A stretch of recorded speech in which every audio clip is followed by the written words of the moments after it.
আল্লাহ রাব্বুল আলামিনের নিয়ামতের যত শুকর আদায় করবে, আল্লাহ রাব্বুল আলামিন বান্দাদের নিয়ামতের মধ্যে আরো বাড়ায় দিবেন। সুবহানাল্লাহ। বান্দা যত নিয়ামতের শুকর আদায় করবে, আল্লাহ নিয়ামতের মধ্যে বাড়ায় দিবেন। বান্দা নাশুকরি করবে, আল্লাহ রাব্বুল আলামিন তাকে আযাব দিয়ে ধরে ফেলবেন। আল্লাহ রাব্বুল আলামিন আমাদেরকে অসংখ্য নিয়ামত দান করেছেন। আল্লাহ রাব্বুল আলামিন দয়া করে মায়া করে এখন যে জায়গায় আমাদেরকে বসার মতো তৌফিক দান করেছেন, নবীর ভাষায় দুনিয়ার এটা এখন কোনো জমিন নয়, এটা জান্নাতের বাগান। সুবহানাল্লাহ। নবী আমার বলেন, ইযা মারারতুম বিরিয়াদিল জান্নাতি ফারতাউ কিলা মা রিয়াদুল জান্নাহ ক্বালা হিলাকু যিকরি। আমার নবী বলেন, ও আমার সাহাবীরা, যখন তোমরা জান্নাতের বাগান দেখো, জান্নাতের বাগানে প্রবেশ করো। সুবহানাল্লাহ। সাহাবায়ে কেরাম জিজ্ঞাসা করলেন, আল্লাহর রাসূল, দুনিয়ার বুকে আবার জান্নাতের বাগান কোনটা? আল্লাহ রাসূল বলেন, হিলাকুল যিকরি, যেখানে আমার আল্লাহর কথা হয়, আমি নবীর আলোচনা হয়, সেটাই হলো জান্নাতের বাগান। সুবহানাল্লাহ। আমরা একটা কথা জানি সবাই মুসলমান হিসেবে, আল্লাহ রাব্বুল আলামিন যে বান্দাকে একবার জান্নাতে ঢুকাবে, আল্লাহ পাক ওই বান্দাকে আর জান্নাত থেকে বাহির করবেন না। সুবহানাল্লাহ। তাহলে বলেন তো দেখি, নবীর ভাষা অনুযায়ী এটা জান্নাতের বাগান, আল্লাহ পাকের ভাষা অনুযায়ী যাকে আল্লাহ একবার জান্নাতে ঢুকায় আর বাহির করবেন না, কিয়ামতের ময়দানে আল্লাহ রাব্বুল আলামিনের কাছে এতটুকু আরজ করব, আল্লাহ আপনার হাবিব যেটাকে জান্নাতের বাগান বলেছিলেন, আমরা কিছু মুহূর্তের জন্য হলো জান্নাতের বাগানে ঢুকেছিলাম, দয়া করে আমাদেরকে জাহান্নামে দিয়েন না। এতটুকু আরজ করা যাবে না? বলেন দেখি। অবশ্যই যাবে। আমরা অল্প সময় ধর্মীয় মাহফিলে বসে আল্লাহ জান্নাত দিবে আমাদেরকে, এত ছোট্ট আমলে বিশ্বাস হয় না। কেন বিশ্বাস হয় না জানেন? যে যেমন হয়, যে যার ধারণা যেমন হয়, তার সিস্টেমও তেমনই হয়। আমরা তো অল্প মজুরিতে, অল্প কাজে বেশি মজুরি দেওয়ার অভ্যাস তো নয়। উপমা স্বরূপ, কোন কর্মচারীকে সারা দিনের জন্য 300 টাকা দিয়ে নিয়েছি, যদি 1 ঘন্টা কাজ করে, আমরা 12 ঘন্টা ভাগ করে কিছু টাকা তাকে দেওয়ার চেষ্টা করি, পুরো টাকা দিই না। এই জন্য অল্প কাজে বেশি মজুরি দেওয়ার অভ্যাস নয় বিদায় আমরা মনে করি আল্লাহ এত ছোট কাজে এত বড় জান্নাত দিবে কেমনে? না না, আল্লাহ রাব্বুল আলামিন এত বড় মহান, এই জন্য তার দানটাও তত বড় মহান। সুবহানাল্লাহ। যে যেমন হয় তার দানটা উপঢৌকনও তেমনই হয়। একটা উপমা দিলে বুঝবেন আপনারা কথাটা। এক বাদশার দরবারে একজন বুড়ি মা গিয়েছে। বুড়ি মাকে হাকিম সাহেব বলেছে যে তোমার এই ঔষধ খাইতে 3 ফোঁটা মধুর প্রয়োজন। আগে যেহেতু মধুটা বড় দামি জিনিস ছিল, মূল্যবান জিনিস, রাজ দরবারেই পাওয়া যাইত। বুড়িমা রাজার কাছে যায় বলে, রাজা সাহেব, আমার তো মন চায় আপনার দরবারে কিছু চাওয়ার জন্য, কতটুকু কি হবে জানি না, কিন্তু জিনিসটা আপনার দরবারেই পাওয়া যায়, আমার 3 ফোঁটা মধুর খুবই প্রয়োজন, যদি একটু দিতেন তাহলে আমি ঔষধটা পান করতে পারতাম। বাদশা সাহেব রাজসিংহাসন থেকে খাদেমকে বলে, এ খাদেম, আমার এই বুড়িমাকে 3 দিরহাম মধু দিয়ে দাও। সুবহানাল্লাহ। বুড়িমা বলে, এই বাদশাহ, আমার ভোটে বাদশাহ হয়েছো আর আমি 3 ফোঁটা মধুর জন্য আসলাম, তুমি আমার সাথে মজাক করো? তোমার থেকে চাইছি না 3 ফোঁটা মধু, দিতে চাও 3 দিরহাম মধু, এটা তো মজাকের বিষয়। বাদশাহ বলে, বুড়িমা তা নয়, আমি বাদশাহ হিসেবে তোমার কাছে যেটা 3 ফোঁটা, আমি বাদশাহ হিসেবে সেটা আমার কাছে 3 দিরহামের সমতুল্য। সুবহানাল্লাহ। এই জন্য যেমন মানুষ হয় তার উপঢৌকন তেমন হয়, যেমন সত্তা তার উপঢৌকন তত বড়ই হয়। আল্লাহ রাব্বুল আলামিনের দরবারে হাজারো আমল করেছেন, কবুল হয় নাই, ছোট্ট আমলের কারণে আল্লাহ মাফ করে দিতে পারে। মুসলিম শরীফের হাদিস, একজন জিনাকার মহিলা রাস্তা দিয়ে চলে, তৃষ্ণার কারণে মৃত্যুর উপক্রম হয়েছে। রাস্তা চলতে চলতে বুড়িমা, রাস্তা চলতে চলতে মহিলা একটা কুয়া দেখেছে। তৃষ্ণার কারণে মৃত্যুর উপক্রম, পায়ের চামড়ার মোজাটা খুলে পানির কুয়ার মধ্যে দিয়ে পানি উঠাইয়া নিজের তৃষ্ণাটা নিবারণ করেছে। মহিলা তৃষ্ণা নিবারণ করে দেখে একটা কুকুর কুয়ার পাশে ঘোরাঘুরি করে, হাঁপায়, মনে হয় মৃত্যুর উপক্রম তৃষ্ণার কারণে। মহিলাটা মনে মনে ভাবলেন, আহারে, আমিও তো আজকে তৃষ্ণার কারণে মৃত্যুর উপক্রম হয়েছিলাম। আমার মনে হয় এই কুকুরটাও তৃষ্ণার কারণে মারা যাবে। মহিলাটা আবার নিজের পায়ের মোজাটা কুয়ার মধ্যে দিয়ে পানিটা উঠাইয়া কুকুরের জিহ্বাকে দিয়েছে। আমার হাবিব নবী মুসলিম শরীফের রিওয়ায়াত, ফাকাদারাল্লাহ ওয়া গাফারাল্লাহ, আল্লাহ রাব্বুল আলামিন এই কাজকে মূল্যায়ন করে জিনাকার মহিলার জিন্দেগীর গুনাহ খাতা আল্লাহ maaf করেছে। সুবহানাল্লাহ।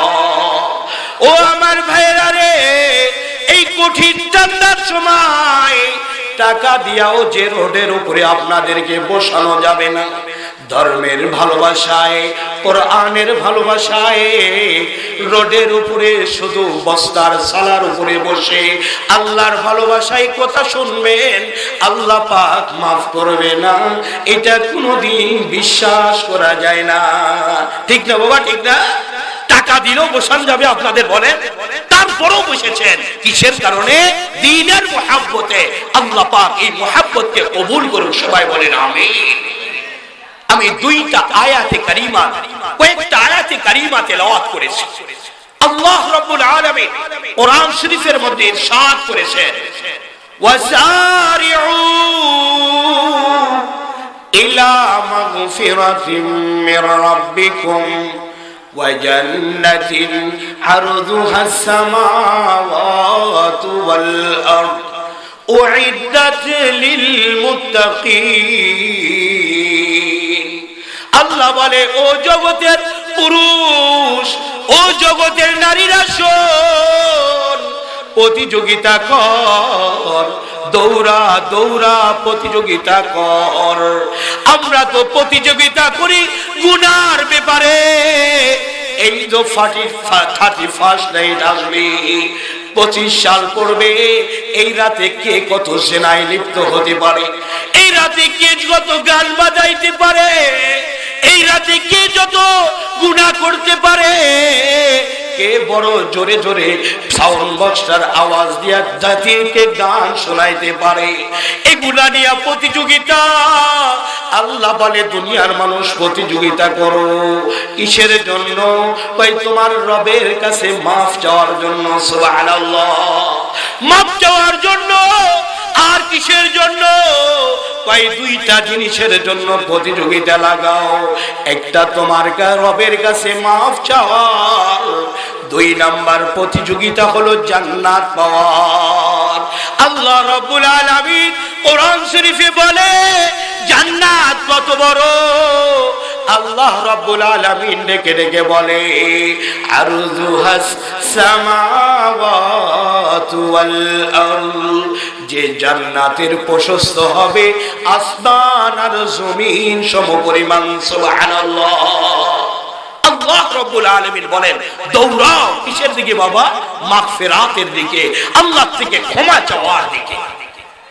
আল্লাহ রাব্বুল আলামিন কোরআনে কারীমের মধ্যে বলে, ফাকুল তাস্তাগফিরু রাব্বাকুম ইন্নাহু কানা গফফারা।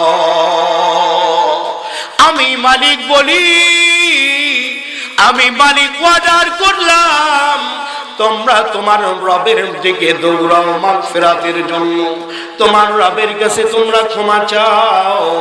আল্লাহ রাব্বুল আলামিন কেমন নিজের পরিচয় দেয়, ইন্নাহু কানা গফফারা। সমুদ্রের ফেনার চেয়ে বেশি গুনাহ করেছো, দুনিয়ার গাছপালার চেয়ে বেশি গুনাহ করেছো, গুনার দিকে তাকাও না রে গোলাম, আমার দয়ার দিকে তাকাইয়া তুমি আমার দরবারে মাগফিরাত চাও। আমি আল্লাহ সবচেয়ে বড় ক্ষমাশীল দয়ালু। সুবহানাল্লাহ। তুমি মাগফিরাত চাও, আমি আল্লাহ তো দয়া আর মাফ করার জন্য তোমার জন্য বসে আছি। চাইতে দেরি, মাফ করতে দেরি হবে না। সুবহানাল্লাহ। বনি ইসরাইলের একজন আবেদ 99 জনকে হত্যা করলো। একজন আল্লাহর ওলির কাছে যা বলে, আল্লাহর ওলি রে, আমি তো 99 জনকে হত্যা করেছি, আমি যদি মালিকের দরবারে মাপ চাই, আমার মালিক কি মাফ করতে পারে? এমন কোন বান্দা আছে যার দরবারে যাইয়া আল্লাহর কাছে মাগফিরাত চাইলে আমাকে আল্লাহ মাফ করে দিতে পারে? আল্লাহর ওলি ওয়াজানা ছিল, কম ইলম ছিল, বলল 99 জনকে হত্যা করেছো, কেমনে করে আবার তুমি মালিকের দরবারে মাপ পাবা? চিন্তা করলো ব্যক্তি, 99টা হত্যা করলাম, আর একটা হত্যা করলে 100টা পুড়ে যায়। তাকেও হত্যা করেছে, সেঞ্চুরি করার পরে পাগল হয়ে গেছে, মাপ পাওয়া যাবে কিনা? আল্লাহর ওই বান্দা দৌড়ায়, দৌড়াইতে দৌড়াইতে আল্লাহর একজন বান্দা ওলিকে বলে, আল্লাহর ওলি, আমি তো 100 জনকে হত্যা করলাম, আর আমার কোনো কি দরবার আছে যেখানে যাইয়া আমি আল্লাহর কাছে মাফ চাইলে মাফ পাবো?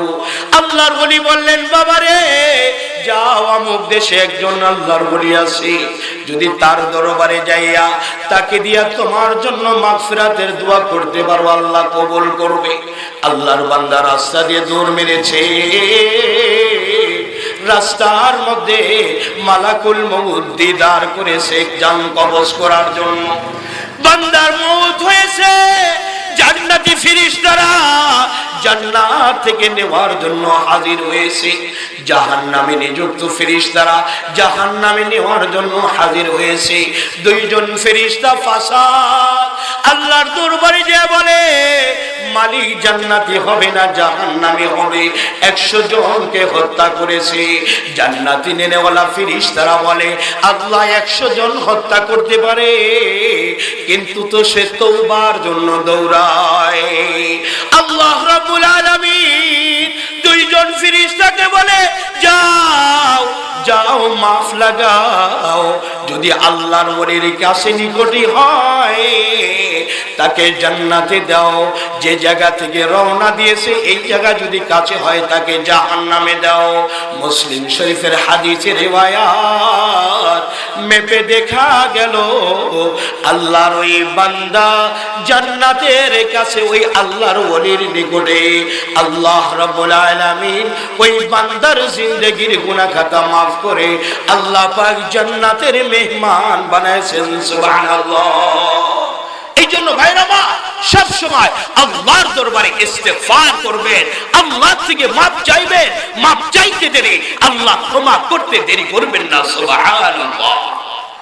মাফের জন্য প্রথম নাম্বার শর্ত হলো তওবা করতে হবে। কি করতে হবে বাজার বলেন? তওবা করতে হবে। মাফের প্রথম শর্ত তওবা করতে হবে। বান্দা যত তওবা করবে আল্লাহ তত তাকে মাফ করে দিবেন। সুবহানাল্লাহ। হাদিস শরীফের রিওয়ায়াত, আমার নবী একজন সাহাবীকে বলে, ও সাহাবী রে, আমি নবী মুহাম্মদ দিনে কমসে কম 100 বার তওবা পড়ি। ও সাহাবী রে, তুমিও আল্লাহর দরবারে বেশি বেশি তওবা করতে থাকো। সুবহানাল্লাহ। ও আমার ভাইরা, ও আমার বোনেরা রে, আমরা তো এমন একটা মানুষ, গুনার কোনো ঠাঁই নাই, গুনার কোনো কমতি নাই, কিন্তু আল্লাহর দরবারে তওবা করার জন্য আমরা কেউ প্রস্তুত নই। সারা দিন যায়, তওবা করার লোক নাই, সারাদিন যায়, মাফ চাওয়ার কোনো ধান্দা নাই। আমার নবী গুনাহ না করেও মাসুম হওয়া সত্ত্বেও 100 বার করে কমসে কম তওবা করে উম্মতকে বলাইছে, ও উম্মত বললাম তোকে যত পারো তত বেশি বেশি তওবা করো।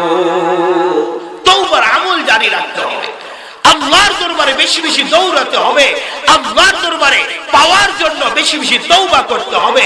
যারা আল্লাহকে পাওয়ার জন্য তওবা করে, আল্লাহর কাছে যাইয়া মাফ চাওয়ার জন্য ফিকির করে, আল্লাহ পাক এহ জগতেও কামিয়াব করবে, মৃত্যুর সাথে সাথে আল্লাহ জান্নাত দিবেন। সুবহানাল্লাহ। আল্লাহকে পাওয়ার জন্য ফিকির করতে হবে। হযরত মূসা নবী আল্লাহ রাব্বুল আলামিনকে বললেন, আল্লাহ রে, তুর পাহাড়ে এসে মাঝে মাঝে আপনার সাথে আমার কথা হয়, কিন্তু আপনার সাথে দেখা হয় না একবারও। ও আল্লাহ, আপনার মন চায় আপনার সাথে আমার দিদার করছে দেখতে। আপনি কোথায় বিরাজমান, কোথায় গেলে আপনাকে পাওয়া যাবে বলে দেন। হযরত মূসা নবীকে আল্লাহ রাব্বুল আলামিন বলে, ও মূসা নবী রে, আমাকে পাইবেন যে সমস্ত মানুষের দিল সুন্দর, যে সমস্ত মানুষের দিল ভালো, সেই দিলের মধ্যে আমি আল্লাহ বসবাস করি। সুবহানাল্লাহ। আল্লাহ